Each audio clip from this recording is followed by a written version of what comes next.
حرمت رمضان ہے، حرمت رمضان ہے، حرمت رمضان ہے، حرمت رمضان ہے، حرمت رمضان ہے، حرمت رمضان ہے۔ اعوذ باللہ من الشیطان الرجیم، بسم اللہ الرحمن الرحیم۔ الصلاۃ والسلام علیک یا سیدی یا رسول اللہ وعلی آلک و اصحابک یا سیدی یا حبیب اللہ۔ عابد نعیمی آفیشیل یوٹیوب چینل اور فیس بک پیج سے میں ہوں آپ کا میزبان محمد عابد نعیمی۔ پروگرام حرمت رمضان ٹرانسمیشن میں آپ کو خوش آمدید کہتے ہیں۔ گزشتہ پروگرام ہمارا نکاح کے حوالے سے ہوا تھا، نکاح آسان کرو۔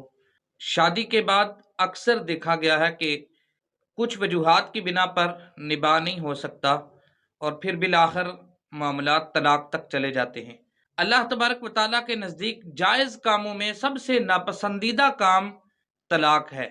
دارالافتاء کے اندر اگر دیکھا جائے تو تقریباً 90% جو مسائل آتے ہیں وہ طلاق کے حوالے سے آتے ہیں، اور مفتیان کرام سے اگر آپ بات کریں تو وہ بھی اس حوالے سے بہت پریشان ہیں کہ دن بدن یہ شرح بڑھتی جا رہی ہے۔ آخر وہ کیا کیا وجوہات ہیں کہ جن کی وجہ سے یہ مسائل سامنے آ رہے ہیں؟ ہم میں سے ہر آدمی کا یہ فرض بنتا ہے کہ ہم ان مسائل کو دیکھیں اور ان کو حل کرنے کی کوشش کریں، تاکہ یہ جو طلاق کے مسائل دن بدن بڑھتے جا رہے ہیں ان کے اندر کمی کی جا سکے۔ اسی کے اوپر تفصیلاً گفتگو کرنے کے لیے آج ہمارے پاس تشریف فرما ہے حضرت علامہ مولانا مفتی شاہد محمود چشتی صاحب۔ قبلہ، سب سے پہلے طلاق، وہ شرعی طور پہ طلاق کی کیا حیثیت ہے، آپ کیا فرماتے ہیں؟ بسم اللہ الرحمن الرحیم، الحمدللہ وحدہ والصلاة والسلام علی من لا نبی بعدہ، اما بعد فاعوذ باللہ من الشیطان الرجیم، بسم اللہ الرحمن الرحیم، الصلاۃ والسلام علیک یا سیدی یا رسول اللہ وعلی آلک و اصحابک یا سیدی یا حبیب اللہ۔ سب سے پہلے میں آپ کا شکریہ ادا کرتا ہوں کہ آپ نے اس انتہائی اہم موضوع کے اوپر یہ قدم اٹھایا ہے جو کہ ہمارے معاشرے کی اشد ضرورت ہے، اور جس کی وجہ سے آئے روز گھر برباد ہوتے جا رہے ہیں۔ بالکل ایسے ہی۔ تو اس سے پہلے میں تمہیداً کچھ باتیں عرض کرنا چاہتا ہوں جی کہ یہ جو ازدواجی رشتہ ہوتا ہے یہ انتہائی اہمیت کا حامل ہوتا ہے، اور اسی رشتے کی بنا پر اگر ہم ماضی کے دیکھیں تو قوموں کے آپس کے جو تعلقات ہیں وہ اس ازدواجی رشتے کی بنا پہ استوار ہوتے چلے آ رہے ہیں۔ جی بالکل۔ اور آج بھی اگر ہم دیکھیں تو باہم دو قوموں کے جو تعلقات ہیں وہ اسی ازدواجی رشتے کی بنا پہ استوار ہوتے ہیں۔ ایسے ہی دیکھیں، اگر میاں بیوی کے درمیان ذہنی ہم آہنگی ہے، موافقت ہے، تو وہ گھر جنت نظیر بن جاتا ہے۔ بے شک۔ اور اگر میاں بیوی کے درمیان ذہنی ہم آہنگی نہیں ہے، عدم موافقت ہے، مخالفت ہے، تو پھر ارباب حل و عقد کو چاہیے کہ کوشش کریں کہ میاں بیوی کے درمیان ذہنی ہم آہنگی جو ہے وہ پیدا کرنے کی کوشش کریں۔ جی۔ اور قرآن حکیم نے اس رشتے کو بڑے خوبصورت الفاظ کے اندر بیان فرمایا ہے۔ فرمانے باری تعالیٰ ہے، ہن لباس لکم وانتم لباس لہن، کہ عورتیں مردوں کا لباس ہیں اور مرد عورتوں کا لباس ہیں۔ اگر ہم قرآن پاک کی اس آیت کے اوپر غور کریں تو بہت سارے حکمت کے موتی ہمیں ملتے ہیں کہ قرآن نے مرد و عورت کو میاں بیوی ایک دوسرے کا لباس قرار دیا ہے۔ جی۔ اچھا، لباس جو ہوتا ہے وہ انسان کا پردہ ہوتا ہے، جی جی۔ جو کہ انسان کے جسم کے اوپر جو عیوب ہے، جی پردہ ان عیوب کو لباس چھپاتا ہے۔ بالکل۔ لباس انسان کی زیب و زینت ہوتا ہے، جس سے انسان کے حسن و جمال میں نکھار پیدا ہوتا ہے۔ ایسے ہی اور پھر لباس انسان کے لیے راحت ہے جو اس کو گرمی اور سردی کے اثرات سے بچاتا ہے. جی پردہ ہے اور پھر زیب و زینت ہے اور پھر اس کے لیے وہ راحت کا سامان ہے.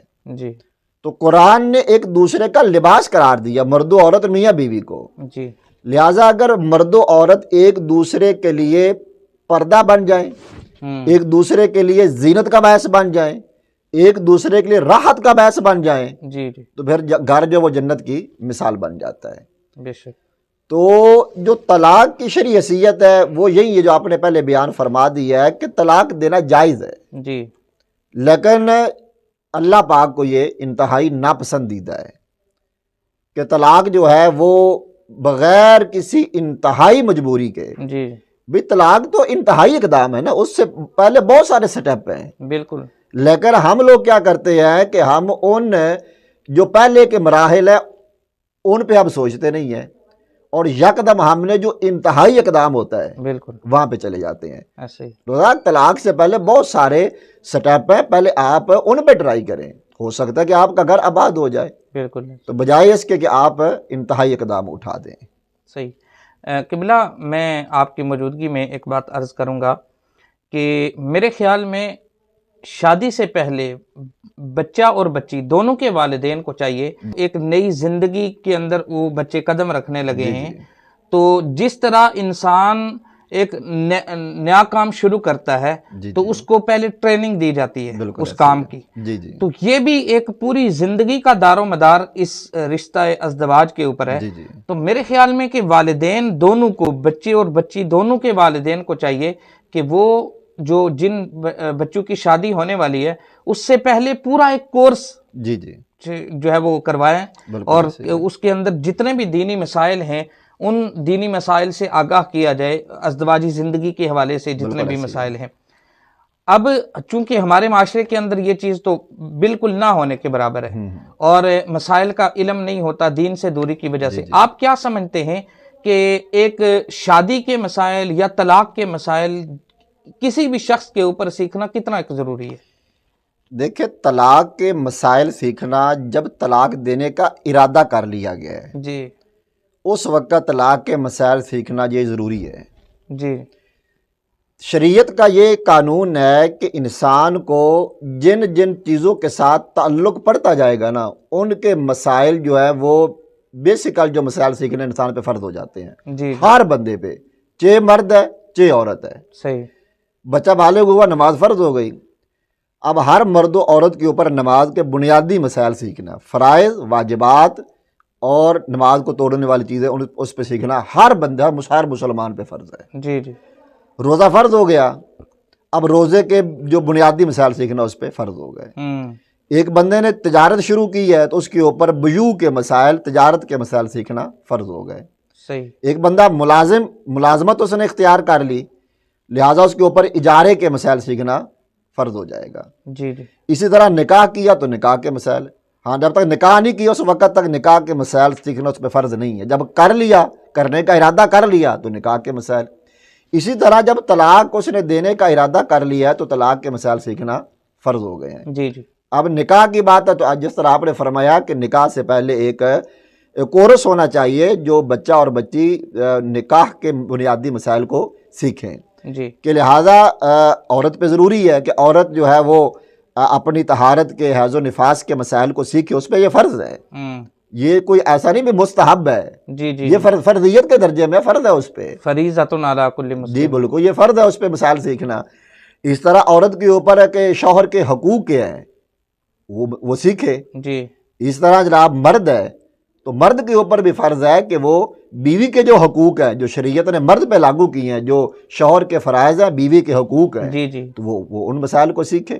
تو اس طرح جب طلاق دینے کا ارادہ کر لیا تو بھائی طلاق دینے سے پہلے آپ طلاق کے پہلے مسائل سیکھ لیں کہ طلاق کس لفظ سے دینی ہے، طلاق دینا جائز ہے ناجائز ہے، کیسے ہوگی کیسے نہیں ہوگی. جو طلاق کے بنیادی مسائل ہیں وہ طلاق دینے سے پہلے سیکھنا یہ ضروری ہے. اچھا قبلہ، ایک عام آدمی کے لیے آپ کیا فرمائیں گے کہ کن کن الفاظ کے ساتھ طلاق اگر دی جائے تو طلاق واقع ہو جاتی ہے؟ دیکھیں طلاق دینے کے لیے دو طرح کے الفاظ استعمال کیے جاتے ہیں. جی ایک ہوتا ہے لفظ صریح جی اور ایک ہوتا ہے لفظ کنایا. جی.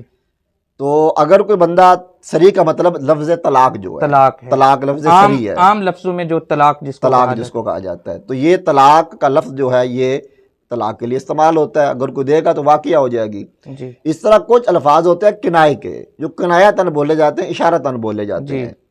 تو بعض اوقات ان سے بھی لوگ طلاق دے دیتے ہیں، تو ان سے بھی طلاق واقعہ ہو جائے گی، لیکن اس کے لیے دو شرطیں ہیں. الفاظ کنایا کو استعمال، اور یہ انتہائی پیچیدہ یہ ٹاپک ہے جو الفاظ کنایا کا ہے. اس کے اوپر بہت سارے ہمارے بزرگوں نے کام کیا ہے، اور ابھی بھی میرا خیال ہے کہ شاید کام اگر کوئی بندہ اس پہ کرنا چاہے تو بہت سارا کام ہو سکتا ہے الفاظ کنایا کے اوپر. تو الفاظ کنایا کے لیے طلاق اگر دی جائے گی تو اس کے لیے دو شرطیں ہوگی کہ یا تو نیت طلاق ہو شوہر کی، یعنی اس نے جو لفظ بولے ہیں کنائے کے اور اس کے ذہن کے اندر اس نے نیت طلاق کی ہے تو پھر بھی طلاق ہو جائے گی. اور دوسرا بات یہ ہے کہ مذاکرہ طلاق ہو، یعنی طلاق کا ذکر ہو رہا تھا تو اسی دوران مذاکرہ طلاق کے دوران اس نے لفظ کنایا بول دیا تو پھر بھی طلاق ہو جائے گی. صریح الفاظ میں سے چند ایک الفاظ اور کنایا میں سے. صریح لفظ تو طلاق ہی ہے. جی، لفظ جیسے میں نے طلاق تجھے صریح ہے. طلاق دی. جی، تو میں نے تجھے طلاق دی، یا میں نے اپنی بیوی کو طلاق دے دی. یا اگر بیوی کا نام لے کر، بیوی کا نام مثلا ہندا ہے جی تو کہہ دیتا جی میں نے ہندا کو طلاق دے دی ہے. ٹھیک ہے. تو یہ لفظ صریح ہے. ٹھیک ہے. اور الفاظ کنایا بہت سارے فقہا نے وہ بیان فرمائے ہیں. مثلا وہ یہ کہتا ہے جی آپ بوری بستر گول کریں، آپ میری طرف سے فارغ ہیں، آپ اپنے جناب اعلیٰ ماں باپ کے گھر چلی جائیں. تو یہ اس طرح کے بہت سارے الفاظ ہیں جو کتب فقہ کے اندر مذکور ہیں. ٹھیک ہے.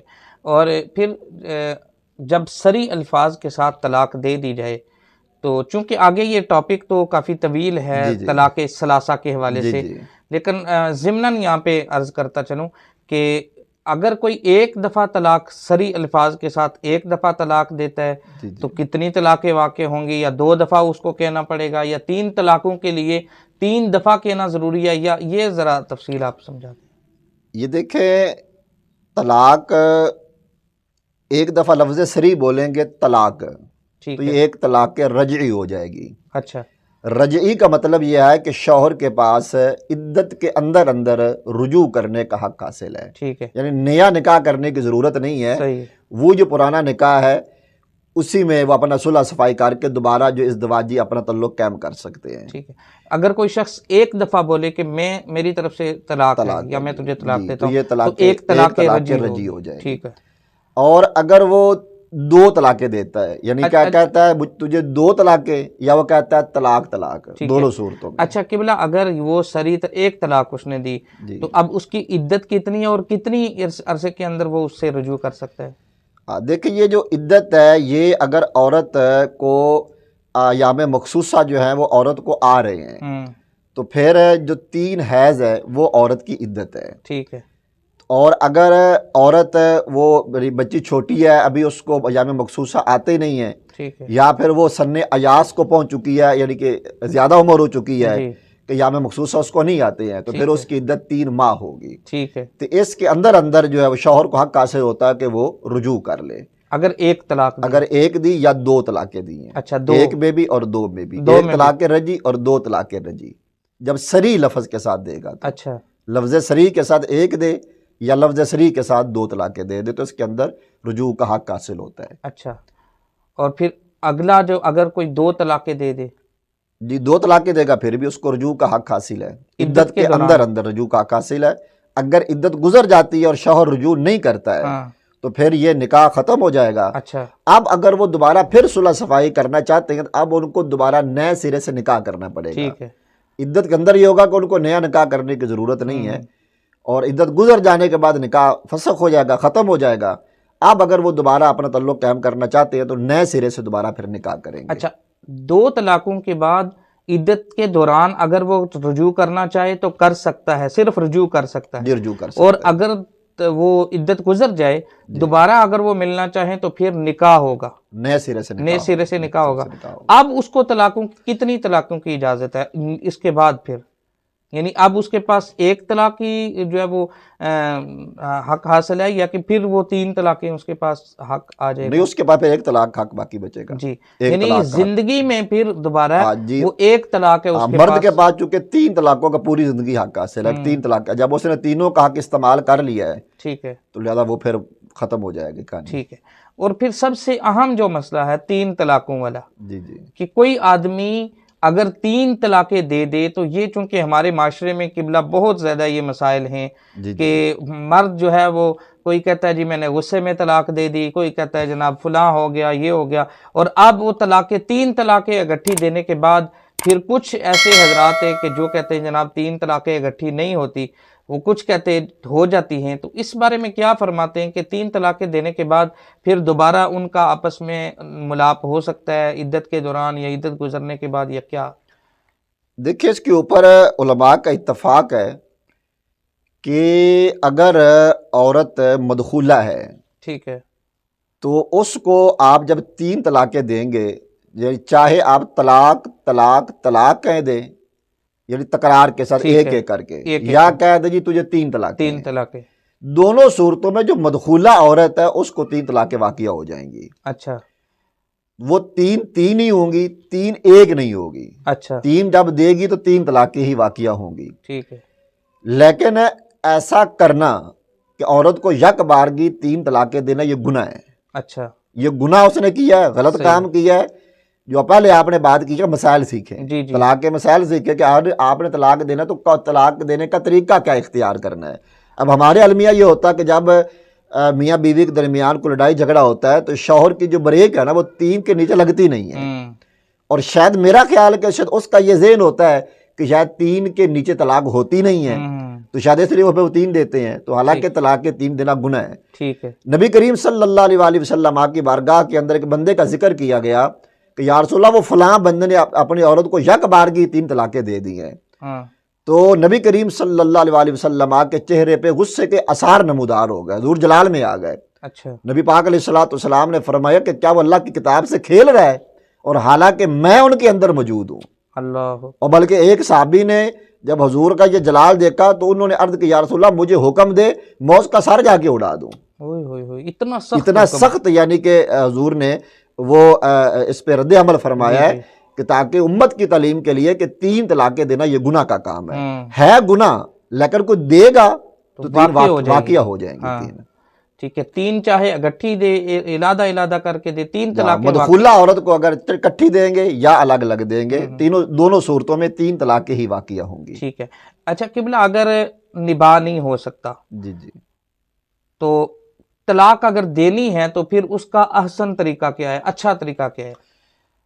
دیکھیں، طلاق دینے کا سب سے بہترین طریقہ، یہ آپ کے اس چینل کے توسط کے ساتھ میں یہ پیغام اپنے تمام ناظرین تک پہنچانا چاہتا ہوں کہ طلاق دینے کا سب سے بیسٹ طریقہ، سب سے بہترین طریقہ یہ ہے کہ جب عورت حالت پاکی کے اندر ہو، طہر کے حالت میں ہو، اور طہر بھی ایسا، وہ پاکی کی حالت ایسی ہو کہ جس کے اندر اس نے شوہر نے ہم بستری نہ کی ہو، اس طہر کے اندر ایک طلاق دے دے عورت کو. اچھا صرف ایک بار بول دے تجھے طلاق ہے، صحیح، صرف ایک بار ٹھیک ہے، تجھے طلاق ہے، یا بیوی کا نام لے کر دی کہ میں نے ہندا کو طلاق دی ہے، ایک طلاق دے دے. اب کیا ہوگا کہ اس کے پاس چونکہ ایک طلاق ہے، لفظ صریح ہے، طلاق رجی ہو گئی. طلاق رجی کے اندر عدت کے اندر اس کو رجوع کرنے کا حق حاصل ہے. اچھا بھئی دیکھیں، اگر آپ کی کوئی صلح صفائی کی صورت نکل آتی ہے تو آپ کے لیے واپسی کے راستے کھلے ہیں. اور یہاں پر ایک بات ایڈ کر دوں میں کہ رجوع کرنے کے لیے عورت کی رضامندی ضروری نہیں ہے. اچھا اگر شوہر نے طلاق رجی دی ہوئی ہے نا اور وہ رجوع کرنا چاہتا ہے تو اس کے لیے عورت کی رضامندی، اگر عورت چاہتی بھی ہے کہ میں اس سے جان چھڑا لوں، نہیں، اگر شوہر رجوع کرے گا تو اس کا رجوع ہو جائے گا چاہے عورت راضی نہیں بھی ہے. اچھا تو اس کے اندر آپ کے لیے فائدہ یہ ہے کہ، اور عموماً یہ ہوتا ہے قبلہ کہ اکثر لوگ طلاق دینے کے بعد پچھتا رہے ہوتے ہیں. کوئی اکا دکا آپ کیس دیکھیں گے کہ بندہ جناب اللہ طلاق دے کے آپ کو مطمئن نظر آئے گا کہ جی میں بالکل مطمئن ہوں. جی جی کوئی اکا دکا بندہ نظر آئے گا، ورنہ طلاق دینے کے بعد اکثر و بیشتر لوگ پچھتا رہے ہوتے ہیں. ایسے ہی. تو بھائی پچھتاوے سے بہتر ہے کہ آپ پہلے طلاق کے مسائل سیکھیں اور ایک طلاق دیں. ٹھیک ہے، تو آپ کے لیے فائدہ ہے کہ آپ رجوع کر سکتے ہیں، اور اگر آپ رجوع نہیں بھی کرتے، جب عدت گزر جائے گی تو آپ کے نکاح سے عورت نکل گئی ہے اور آپ وہ آگے نکاح کر سکتی ہے جا کر۔ اچھا، عورت خود بھی طلاق کا مطالبہ کر سکتی ہے؟ جی دیکھیں، عورت کے لیے طلاق کا مطالبہ کرنا بغیر کسی وجہ شرعی کے ٹھیک ہے، یہ گناہ ہے، اچھا، اور حدیث کے اندر اس کی سخت وعید ہے۔ نبی کریم صلی اللہ علیہ وآلہ وسلم نے فرمایا کہ جس عورت نے بغیر کسی وجہ شرعی کے، بغیر کسی اشد ضرورت کے جی، اپنے شوہر سے طلاق کا مطالبہ کیا، حضور نے فرمایا کہ وہ عورت جنت کی خوشبو نہیں سونگھ سکے گی۔ استغفر اللہ، جنت کے اندر انٹری تو بڑی بات کی بات ہے نا، اللہ اکبر، جنت کا جو جنت کی خوشبو ہے، اور حدیث میں آتا ہے کہ جنت کی خوشبو 500 سال کی راہ بھی جنت دور ہوگی تو جنت کی خوشبو آنی پہلے شروع ہو جائے گی۔ سبحان اللہ، اور جو عورت بلا وجہ شرعی اپنے شوہر سے طلاق کا مطالبہ کرتی ہے، سخت وعید حضور نے فرمایا کہ وہ عورت جنت کی خوشبو بھی نہیں سونگھ سکے گی۔ اب ایک تصویر کا یہ رخ ہے، جی، اور دوسرا رخ کیا ہے کہ طلاق دینا، کہ عورت کے لیے مطالبہ کرنا بغیر وجہ شرعی کے جائز نہیں ہے، اور شوہر کا بغیر کسی وجہ کے طلاق دے دینا بیوی کو، اور یہ بھی گناہ ہے، یہ دونوں گناہ ہے۔ مطالبہ بھی گناہ ہے بغیر وجہ شرعی کے، اور شوہر کا طلاق دے دینا بغیر وجہ شرعی کے، اور وہ بھی گناہ ہے۔ اب ہمارے یہاں بعض، کیونکہ جب لڑائی جھگڑا ہوتا ہے تو بعض اوقات دونوں طرف سے کچھ خامیاں ہوتی ہیں، جی جی، کیوں ہوتی ہیں کہ وہ علم نہیں سیکھا ہوتا ہے۔ ایسے ہی، اب بعض اوقات اب لڑائی جھگڑا کس پہ ہوتا ہے، عورت مطالبہ کس پہ، طلاق کا مطالبہ کس بنا پہ کر رہی ہے؟ اس بنا پہ کر رہی ہے جی مجھے مہنگا کھانا نہیں مل رہا، اچھا، طلاق کا مطالبہ کر دے گی۔ صحیح، اس بیس پہ طلاق کا مطالبہ کر رہی ہوتی ہے کہ مجھے میک اپ کا سامان نہیں مہیا کیا جا رہا، اس وجہ سے وہ طلاق کا مطالبہ کر رہی ہے۔ یا پھر شوہر اس کو اس کے رشتہ داروں کے گھر جانے سے منع کر رہا ہے تو اس پہ وہ طلاق کا مطالبہ کر رہی ہے۔ اس بنا پہ کر رہی ہوتی ہے کہ مشترکہ گھر ہے، فیملی رہ رہی ہے، مطلب جوائنٹ فیملی ہے، مشترکہ گھر ہے، اور اس گھر کے اندر عورت کو الگ سے کمرہ ملا ہوا ہے، الگ سے کمرہ اس کو ملا ہوا ہے، اس کے باوجود وہ شوہر سے ایک الگ گھر کا مطالبہ کر رہی ہوتی ہے۔ اب وہ بیچارہ نہیں دے پا رہا، اس نے طلاق کا مطالبہ کر دیا۔ تو دیکھیں یہ جتنی میں نے مثالیں دی ہیں یہ کوئی وجہ شرعی نہیں ہے۔ صحیح، اگر کوئی عورت ان وجوہ مذکورہ کی بنا پر طلاق کا مطالبہ کرتی ہے تو اللہ کے بارگاہ مجرم ہے، وہ گناہ گار ہے وہ، اور اس کے اندر جو شریک ہوں گے، بعض اوقات ایسا ہوتا ہے کہ اس کے اندر اس کے والدین خود شریک ہوتے ہیں، ایسے ہی، ایسے ہی، جب یہ وہ مطالبات شوہر پورا نہیں کر پاتا تو والدین کی طرف سے مطالبہ آ جاتا ہے طلاق دے دیں۔ بعض بہن بھائی رشتہ دار عورت کو موٹیویٹ کر رہے ہوتے ہیں کہ آپ جی طلاق کا مطالبہ کریں، تو لہذا جب وجہ شرعی نہیں ہے تو عورت مطالبہ کر کے وہ بھی گناہ گار ہے، اور جو عورت کو موٹیویٹ کر رہے ہیں، اس پہ ابھار رہے ہیں کہ آپ طلاق لیں ان سے، اور اس گناہ کے اندر وہ برابر کے شریک ہوں گے۔ استغفر اللہ، استغفر اللہ، یہ بہت بڑا گناہ ہے اور ہم اس چیز کی طرف توجہ نہیں کرتے۔ بالکل ایسی ہے۔